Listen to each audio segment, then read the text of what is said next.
Okay, so after Barcelo and Risma yesterday, let's focus on what's going to happen for Accor in Morocco and in the region in the short, medium, and long term.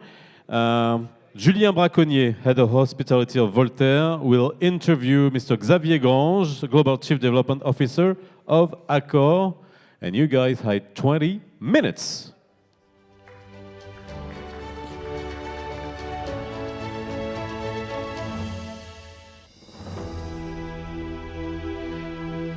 Will you speak French or English? French. Alors, on va faire en français. It will be in French, so for our English-speaking guests, please use your headsets. Et c'est à vous, messieurs. Merci beaucoup. Merci beaucoup. Feel free to improve your French without the headset. Xavier, merci. Bienvenue dans cette session. Je suis ravi qu'on ait cet échange ensemble. Après avoir parlé des investissements sur le secteur hôtelier, parlons un petit peu d'expérience et de marque et de la stratégie de positionnement de ces marques au sein du groupe Accor. S'il y a bien un territoire et un continent qui représente un lien fort avec la culture, c'est l'Afrique. Pour la petite anecdote, vous avez ici, dans ce magnifique établissement, des œuvres d'un artiste sénégalais qui sont exposées près de la réception. Et il y a bien, au sein de la maison Accor, une marque qui représente ce lien culturel fort. Ça fait 60 ans depuis sa création que la marque se réinvente.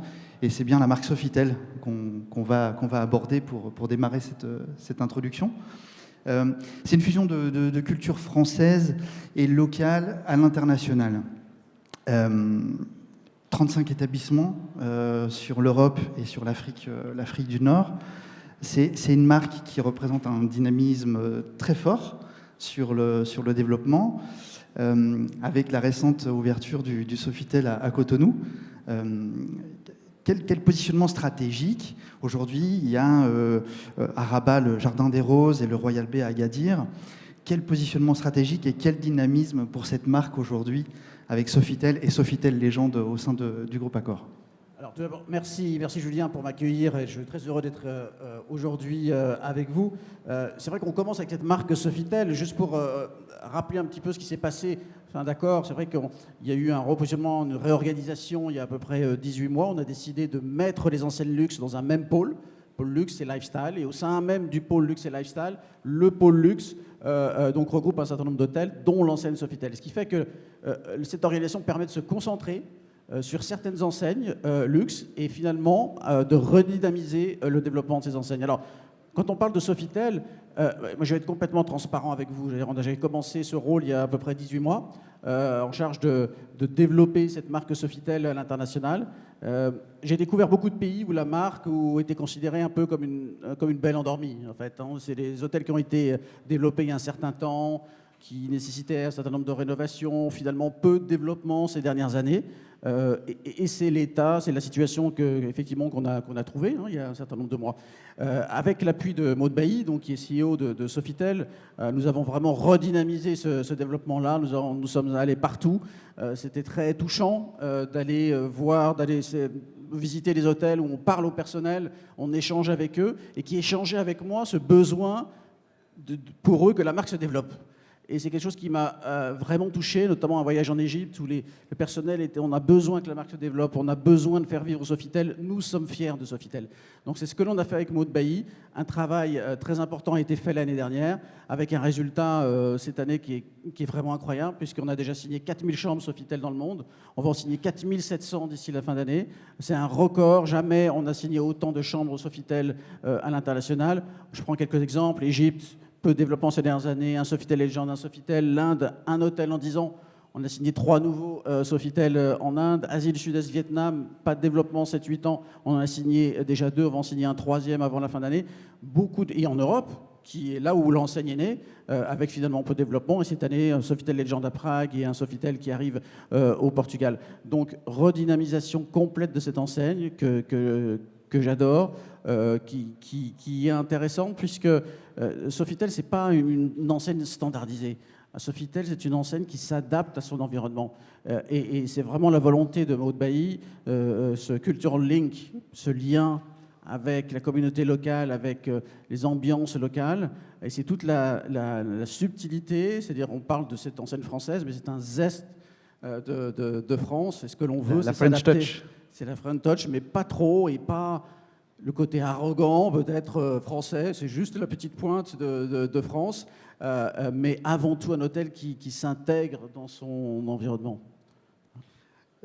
Hier, Sophia de chez Risma évoquait justement aussi l'attractivité sur le côté un peu loisir, sur les destinations. On a pris l'exemple de la Corniche.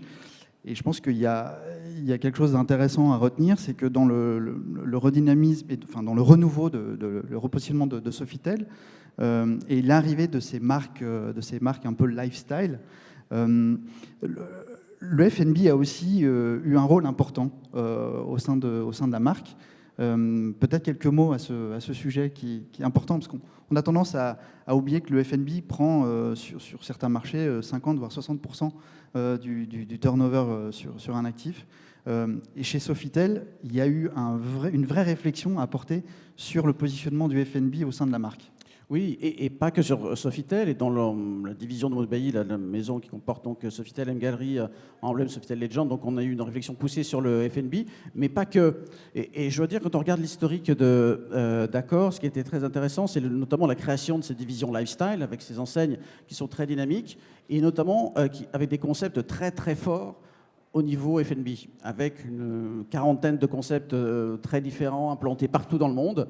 Et finalement, la création de cette division a bousculé un petit peu les codes en interne, nous a permis de nous remettre en question et nous tourner également vers ces concepts en disant mais est-ce qu'on ne pourrait pas faire nous aussi quelque chose qui sorte un peu de l'ordinaire, qui ne soit pas traditionnel avec le traditionnel buffet, des choses un peu qui sont très ordinaires finalement.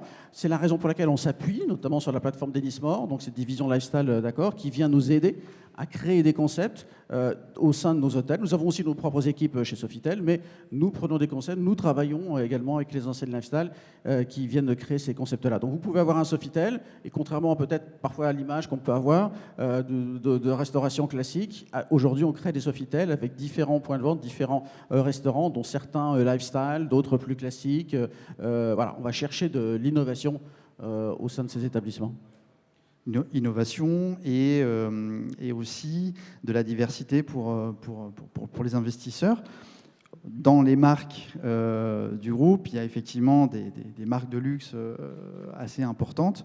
Il y en a quelques-unes qui diffusent à l'écran pendant qu'on a cet échange.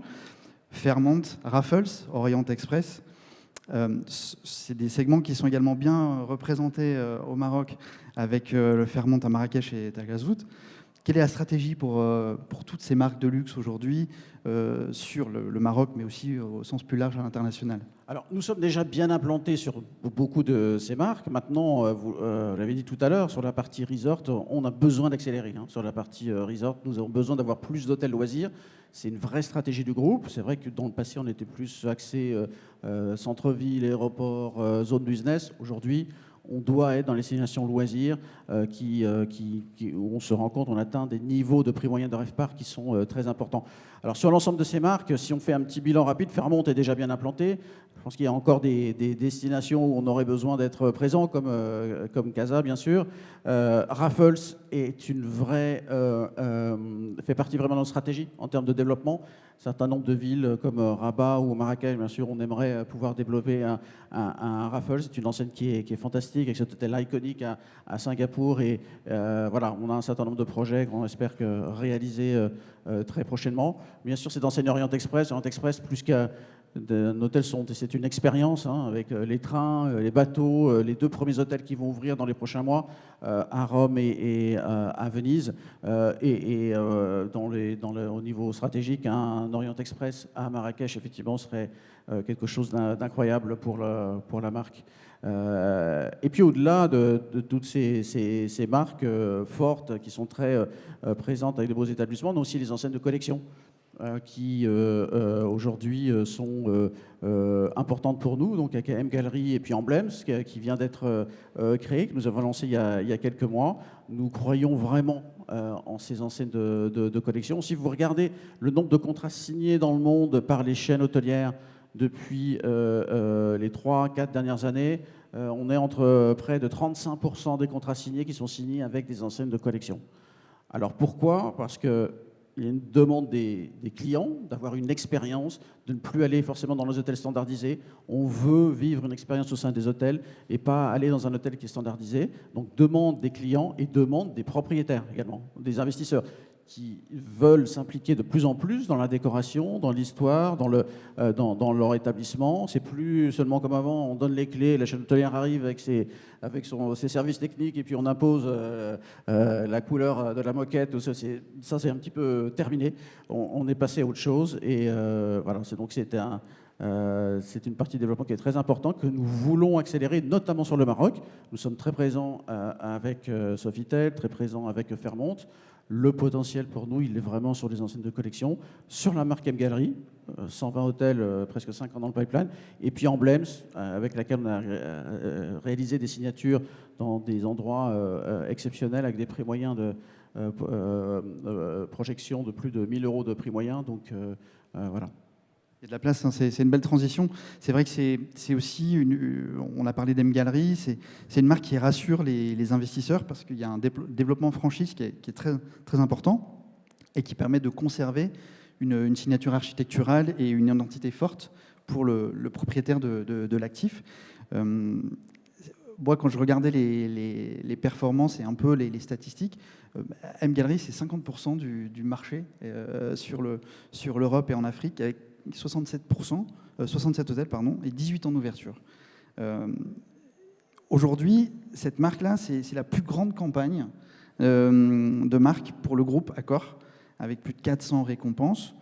On sent qu'il y a quand même un vrai virage sur ces marques signatures aujourd'hui, M Gallery, Emblème. Est-ce que finalement, c'est pas le virage qui s'ouvre sur la destination du Maroc pour aller chercher des investisseurs avec des actifs beaucoup plus identitaires, beaucoup plus uniques, et qui vont aussi aller chercher des marchés ou des destinations où personne n'est présent, où personne n'ose aller également? Alors oui, tout à fait. Et donc on a parlé, il y a une poussée qui est incroyable des enseignes de collection au niveau international. Cette poussée-là va arriver sur le Maroc, mais ça nous permet aussi d'aller dans une direction qui n'est pas forcément celle qu'on avait prise auparavant dans le domaine du luxe, qui est celui de la franchise.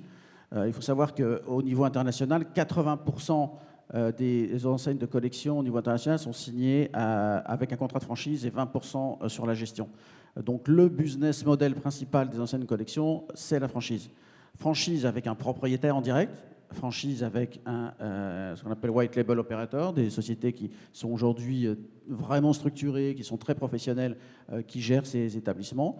Mais ça nous permet de toucher effectivement ces propriétaires d'hôtels uniques, très haut de gamme, dans des endroits où on ne serait peut-être pas allé il y a certaines années et qui ont besoin d'un support en termes de distribution, parce que c'est quoi une enseigne de collection? C'est prendre un hôtel qui est unique, qui est non standardisé. Alors bien entendu, il y a des critères de qualité, il y a effectivement un certain nombre de standards, mais l'intérêt pour le propriétaire, c'est la distribution, c'est le marketing, c'est intégrer son hôtel dans une plateforme internationale qui va lui apporter une force de distribution très forte, qui va également lui amener plus de clients en direct, et donc un coût de distribution qui est plus bas pour ses propriétaires. Et des nouveaux profils d'investisseurs et d'acteurs hôteliers. Il y a aussi une diversification des investissements par les investisseurs. On l'a vu sur le panel précédent. Peut-être Emblème, elle est toute nouvelle, cette marque. Quelle est la définition de cette marque? Comment on peut la définir pour une arrivée sur le marché du Maroc? Alors, si on prend les enseignes de collection, finalement, il y a une verticale chez Accor qui existe pratiquement chez tous les groupes hôteliers. Donc, on n'a pas réinventé les choses, on n'a pas copié, mais quelque part, on s'est un petit peu aligné. Donc, vous avez les enseignes de collection avec M Gallery, qui est ce qu'on peut qualifier d'entrée de luxe. Vous avez Handwritten, qui est en dessous en termes de qualité, qui est plutôt du 4 standard. Et nous avons créé Emblems, qui est du grand luxe, presque, j'allais dire de l'ultra luxe, mais pas tout à fait, mais qui est du grand luxe. Donc, ça nous permet d'avoir sur ces marques de collection cette verticale et tous les segments possibles pour les propriétaires. Les premières signatures que l'on a réalisées, notamment en Asie, avec le type d'hôtel, sur un hôtel un peu exclusif dans une baie au Vietnam où on a accès uniquement en bateau, des établissements en Grèce sur les îles grecques, également moins de 100 chambres, des villas, piscines privées qui sont sur l'eau, sur une crique un petit peu retirée sur l'île de Patmos. Donc un certain nombre de signatures avec des destinations qui sont à fort potentiel de prix moyen. Quelque part, on compare M-Gallery et Emblems. M-Gallery, on est l'entrée du luxe. On peut aller dans beaucoup de destinations, non seulement les sites stratégiques, mais aussi des sites un peu plus secondaires, les villes plus régionales. Emblems sont les grandes villes ou les destinations loisirs qui ont un potentiel de prix moyen très élevé. Et on continue, on a commencé le développement d'Emblems sur l'Asie. Donc aujourd'hui, on fait une signature également en Amérique du Nord. Et cette année, c'est l'année de l'Europe. Donc nous sommes en train de signer un certain nombre de propriétés au Royaume-Uni, en Italie, dans les stations notamment de ski très huppées, très haut de gamme. Donc voilà, c'est l'année également de lancement d'Emblems avec la première ouverture qui aura lieu l'année prochaine. On sera ravis de suivre de près cette ouverture sur cette nouvelle marque. On voit des exemples Sofitel au Caire, 600 chambres, ça fait des très beaux actifs avec une vraie destination qu'on crée. Et il y a un sujet qui revient de plus en plus sur le développement des actifs aujourd'hui. On va parler un peu de mixed use rapidement. Aujourd'hui, on est capable de créer des marques, enfin des destinations avec des actifs de luxe, sur des positionnements de luxe, dans les actifs mixtes. Donc, par exemple, on peut très bien retrouver un développement vertical avec du résidentiel, du bureau et un hôtel 5 étoiles. Quelles sont les actualités à ce sujet ? Alors oui, c'est une tendance. On ne se bloque pas du tout sur ce type de développement. On se rend compte aujourd'hui, notamment dans l'hôtellerie de luxe, que parfois le développement d'un hôtel seul est un petit peu compliqué financièrement. Il faut aller chercher d'autres, je ne sais pas le mot en français, components, activités qui permettent de développer. Alors, il y a deux possibilités, deux grandes tendances. Une tendance dont on n'a pas parlé, c'est la tendance des brindilleries, parce qu'aujourd'hui, il y a beaucoup d'hôtels de luxe qui se développent avec des appartements donc, qui sont vendus aux individuels avec la marque. C'est une très grosse activité. C'est une très grande partie de nos développements luxe à l'international. Très souvent, on développe un hôtel 120, 150 chambres, 200 chambres, partie brindillerie entre 30 et 100 unités qui sont vendues au préalable et qui permettent effectivement de développer ces hôtels de luxe. Donc la partie brindillerie est importante. D'ailleurs, on a signé 3 avec Sofitel déjà cette année. Et puis effectivement les mixed use. C'est le cas de nombreux de nos projets. Le dernier projet qu'on a signé au Vietnam, un projet de 455 chambres qui est vraiment un mixed use avec différentes activités, également des logements à un certain niveau. Il y a même un centre commercial qui est derrière, mais de très haut niveau, très qualitatif. Et puis effectivement beaucoup de restaurations qui sont soit gérées par l'hôtel et un certain nombre qui sont exploités directement par des opérateurs extérieurs qu'on en fait aussi beaucoup, qui permet d'apporter, améliorer la rentabilité pour les investisseurs en apportant des différentes sources de revenus qui viennent de différents endroits, de différentes sociétés. Et donc aujourd'hui, on est tout à fait ouvert à ça. On ne veut pas rester fermé en disant on veut l'hôtel, on ne veut rien d'autre. Notre objectif, c'est de travailler en partenariat avec les propriétaires et on s'adapte à leurs demandes et à cette tendance-là qui est importante, brindillerie et mixed use. C'est un message fort qu'on envoie aux investisseurs également, qui s'enchaîne très bien avec la discussion précédente sur le panel avec les investissements à IFC notamment qu'on connaît bien. Peut-être un dernier mot, Xavier, sur la dynamique globale des marques de luxe au sein du groupe Accor. On peut parler de véritables virages stratégiques et il y a une véritable place au Maroc pour ces marques. Je laisse le mot de la fin pour ces quelques instants qui nous restent dans cet échange. Oui, et c'était la volonté de Sébastien Bazin de créer justement ce pôle luxe parce qu'il a senti le potentiel très fort sur le marché du luxe qui n'était pas vraiment exploité jusqu'à maintenant chez Accor. Donc cette nouvelle réorganisation permet de se focaliser, notamment sur ces marques luxe traditionnelles, mais aussi les marques luxe lifestyle, avec un réel potentiel. Aujourd'hui, nous avons un certain nombre d'enseignes sur le Maroc, mais Accor, dans le luxe, a plus de 20, 25 enseignes, donc il y a de la place. On ne va pas faire n'importe quel hôtel n'importe où, on est déjà très présent, mais il y a un vrai objectif de se développer dans l'ultra-luxe, dans le lifestyle également, bien entendu dans les grandes villes principales, mais encore une fois, la partie resort est vraiment très importante. Et juste un dernier mot par rapport à ça, il y a des tendances et certains groupes hôteliers, c'est pas forcément Accor qui a été pionnier à ce niveau-là, mais développer, de créer des destinations. On a vu des enseignes qui arrivaient avec des petits hôtels, 40 chambres très haut de gamme, très luxueux, dans le désert, avec des formats tentes ou autres. On le fait aujourd'hui notamment avec Banyan Tree, hein, qui est en partenariat avec Accor. D'autres enseignes le font très bien. Et il y a un véritable marché. C'est-à-dire qu'on crée aujourd'hui des destinations. On regardait un certain temps ces enseignes s'implanter un peu au milieu de nulle part. Je disais, mais qu'est-ce qu'ils vont faire à cet endroit-là? Et en fait, ils créent la destination. Ils créent un concept fort, désert, jungle, et des établissements qui sont souvent de petites capacités, qui ont un succès incroyable. Et aujourd'hui, notre volonté, c'est d'aller également dans cette direction sur nos enseignes luxe. Parfait. Bah, merci beaucoup Xavier pour cet échange qui arrive à sa fin. Accor, les positionnements sur les marques de luxe, une ouverture sur la franchise, un message fort qu'on souhaitait faire passer aux investisseurs et aux partenaires de développement d'opportunités hôteliers. Je passe la main. Merci beaucoup. Merci Julien, merci Xavier pour cet entretien.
institutionalizing our cap table, the play of South Africa, the play of the top, the north, I think all become a compelling value proposition from a de-risking standpoint for investors. So that's why I'm here, and I think our train is moving ahead, inshallah.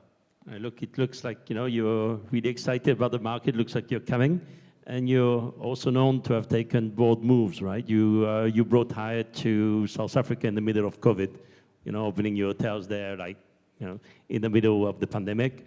Will you be doing it, with a brand partner? That's one part of my question. The other one, will you be looking at having a local partner? I know how much you like to be in your hotels. And being, you're a great asset manager. So will you look at local partnership? Who's going to help you locally? So I think the local partner is an absolute must. But obviously, chemistry and alignment is very important. Cultural alignment is very important. The local partner also needs to understand the ease that they've had of attracting pockets of Middle East GCC capital was easy, right? Individual guy, do a deal, get some capital, is gone. So the local partner also needs to mature up, understand what is the horizon on the assets, understand what a partner like us would want to expect from them, would need to share in the cultural values around the importance of upskilling people. They need to invest in the right spaces. If I've got a hotel, how do I elevate my F&B offering? How do I really take what Morocco has and build a real gastronomical experience? How do I build real experiences? Because everyone speaks experiential, right? But very few can deliver experiential, right? And that's where Morocco is going to have to build. But I think local partner for me is a must, and not because we can't figure it out, right? The world, but it propels and creates huge speed. So I think local partner, absolute must. Then I think the brands, my view on brands is horses for courses. I work with everyone. Whilst I'm the largest owner of Hyatt hotels in South Africa, I speak to all the brands. I work with everyone because I believe it's horses for courses. And I think Morocco is going to be no different to that. But I think that, together with what the market set creates here, is something very compelling. It's going to be down to the execution. And Ewan, obviously you came in early. What do you think about, you came in, does Westmont have any partnership here, or you're just your own capital? And what's your view on, and your best advice for, an investor that wants to come in the market? Yeah, so we generally put together our capital of institutional investors. So we have two different institutional investors we're involved in within Morocco. We also have other assets and investments that are just purely exclusive of our capital. I would say, a call out to Nedbank. Nedbank is a South African bank. You know them very well, Ken. We've developed a strong relationship with Nedbank in a number of markets. And when we entered this market, we didn't feel as though we had a true alignment with the local banks with regard to what we were doing, because it was a bit different. We weren't greenfield. They really understood project financing, but when you're looking at a real estate stretch, where when we buy an asset, we basically do three things. One is improve the P&L, take away all the unnecessary, get the conversion improved. Secondly, work with the likes of Magis Pro to de-risk and to use the capex to reposition the asset. 3, bring the brand back in, move it from a Sheraton to Marriott, so the market externally knows something has changed. So to do all that, talking to local banks, they were interested, they were intrigued, but they hadn't seen us do it. And we went to Nedbank, and Nedbank got it because they knew what we'd done in other markets. So all credit to them. They've come to Morocco. I think we're the first customer. They can correct me if I'm wrong, with Nedbank. And I know now they have an appetite to be involved in multi-sectors within Morocco. So, I see that as part of my relationship with Smith, is that it's not just about what the government can do for us, it's also what we can do for Morocco and how we can broaden the sophistication of the market here. So I welcome GV structures where appropriate, but at the end of the day, I think our key piece is make sure that the pitch is understood, the rules of the game are understood by all, and we welcome more players on the pitch. Great. And Youssef, yeah. Yeah, if I'm I may say a word regarding local partner, Hamza. I like my country to grow and to put in place the right fundamentals, transparency, ease of doing business.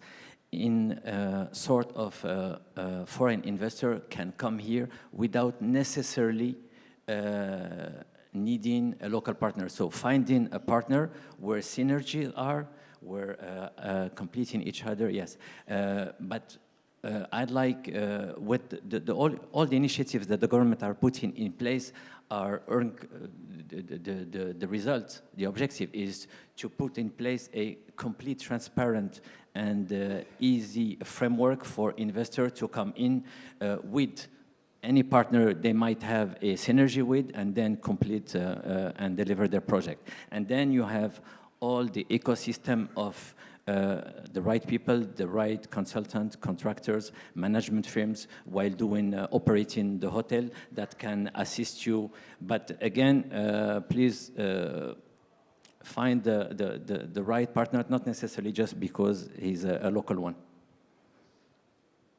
Yeah, maybe. I just wanted to intervene on this because it's a question close to my heart.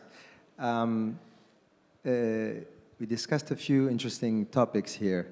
Hamza asking questions about sort of the added value of the local partner, and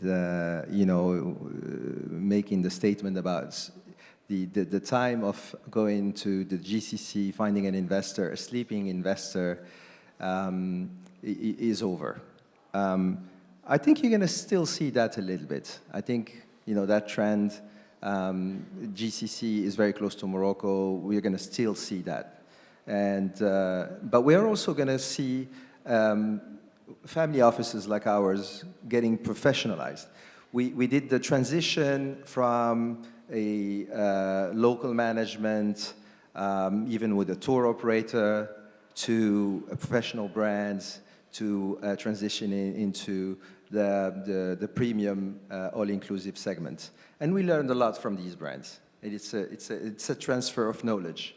Now we would like to move on to the other side of the transfer of knowledge by having also partners that are professional, like my esteemed colleagues here. We would like to learn from them how they worked on these assets, how they were able to do multiple deals, because it took us 38 years, my family, to get to the stage with 2 hotels. Yes, we could have done more, but we were very careful. There was history and so on, and we were very cautious. But now we're seeing the opportunity, and we don't want to miss it. I mean, as a cautious family office investor, we are now convinced that it's the right time. But we also want to sort of find a partner of this, magnitude that would, also transition with us. We would see the added value to them in terms of execution locally, all the legal framework or the admin. I mean, yes, the government is doing a lot, but it's not an easy business to be investing in a hotel, with all the process, all the pieces that are coming together, and the local partner can add value to that, I can assure you. We've added value to the sleeping partners from the GCC, and we now want to add value to South Africa, exactly. We'll get back to you, but we'll jump to Ken. But how do you fund that growth? And I think Ken wanted to... Maybe just a few thoughts on I think, IDC and IDC involvement in the region. I think historically, IDC's had a very South African-focused mandate. So in terms of investments across the continent, there was always a requirement for direct benefit back into South Africa. And I think that limited our scope for transactions, because I think there had to be direct spend in the country. But I think the new continental strategy talks more around what role can South Africa and IDC play in development across the continent, and on a risk mitigated basis, working with partners in the different geographies. So I think it gives us a bit more scope to then be able to consider more transactions, because I think with the pressure to deploy capital annually, you find that South Africa becomes smaller and smaller with the number of opportunities you can pursue.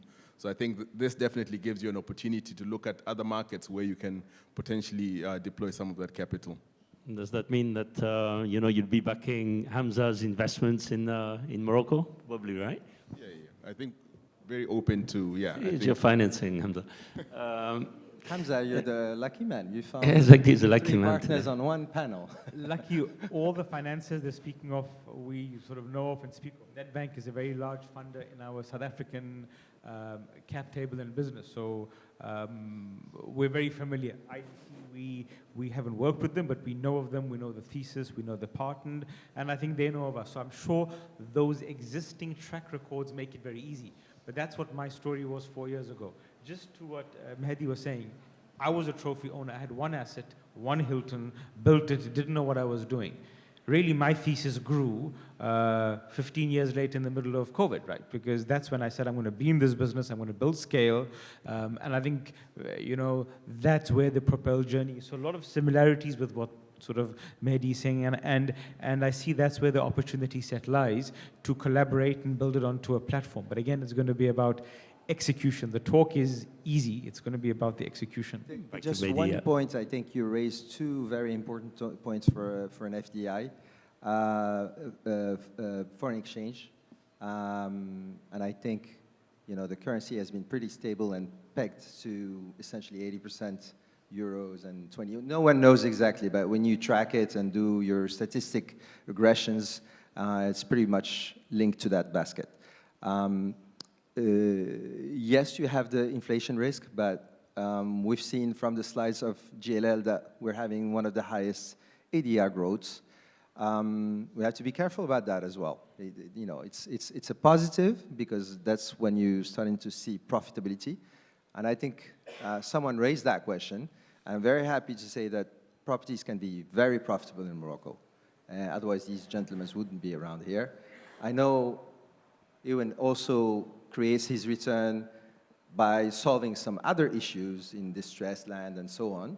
But, that also gives high returns. But just managing a property and looking after the fundamentals can create those high returns.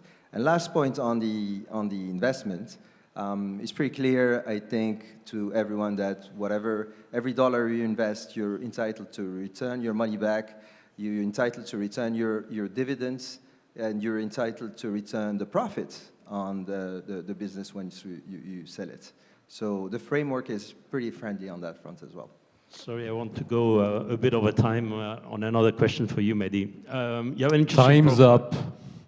I think it's an interesting question. 2 minutes? Really? No? Time up? Now, I wanted to have a 1 minute response about, is there opportunities for funding through capital markets, and how do you see, funding beyond the traditional debt?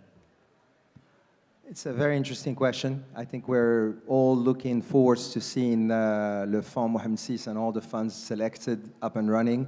If we want to grow 15% and double capacity in 5 years, that's a must. And so that fund and those vehicles needs to be set up and quickly. So if my message gets, or our message gets to whoever, is listening to that, I think it's key, right? It's J-5. And also the capital markets, if we can find ways through OPCE or other reforms, of raising capital, that would be very useful. Right. Government has done what they need to do and more. We have one of the most generous systems, on the planet, bar none. But we need the equity side of the story to also help. Right. Thank you very much. Thank you, all of you. Thank you. Thank you. Thank you so much, Alain. Thank you, gentlemen, for this incredible discussion. Sorry. Yeah. You needed more time. Bravo, Alain. Merci beaucoup. So, let's have a coffee break. Visit the exhibition area, but please be there at 12 sharp, please, so we can be in the schedule. Thank you so much.